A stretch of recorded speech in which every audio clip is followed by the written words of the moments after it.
ନବରଙ୍ଗପୁର ଜିଲ୍ଲା ପାନବେଡ଼ା ଅଞ୍ଚଳ ସ୍ଥିତ ଚନ୍ଦାହାଣ୍ଡି ବ୍ଲକ ଦେଓବନ୍ଧ ଅଧୀନସ୍ଥ ବୁଢ଼ାଢଙ୍ଗର ପର୍ବତରେ ରହସ୍ୟମୟ ଦଶହରା ପର୍ବ ପାଳିତ ହୋଇଯାଇଛି। ଉକ୍ତ ବୁଢ଼ାଢଙ୍ଗର ପର୍ବତ ଶିଖରେ ମୁଖ୍ୟ ଦେବ ବୁଢ଼ାରାଜା ଏବଂ 84 ଖଣ୍ଡ ଦେବାଦେବୀ ପୀଠଙ୍କର ଆସନ ରହିଛି।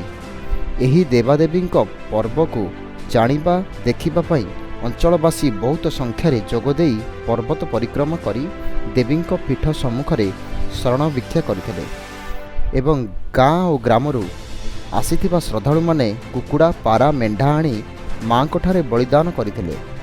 ପୂଜାରୀ ଶ୍ରୀଯୁକ୍ତ ଯଦୁରାମ ପୂଜାରୀ, ଶ୍ରୀଯୁକ୍ତ କାଶୀନାଥ ପୂଜାରୀ, ସମାଜସେବୀ ସନ୍ତୋଷ ପଟ୍ଟନାୟକ, ଜିଲ୍ଲା ପରିଷଦ ସଭ୍ୟ ଶ୍ରୀଯୁକ୍ତ ଶ୍ୟାମସୁନ୍ଦର ମାଝୀ, ଶ୍ରୀଯୁକ୍ତ କୀର୍ତ୍ତନ ସୁନା ପ୍ରମୁଖ ଅଞ୍ଚଳବାସୀ ଉପସ୍ଥିତ ରହି ସେବା ପୂଜା କରି ଶେଷରେ ସଭାସାଙ୍ଗ କରିଥିଲେ।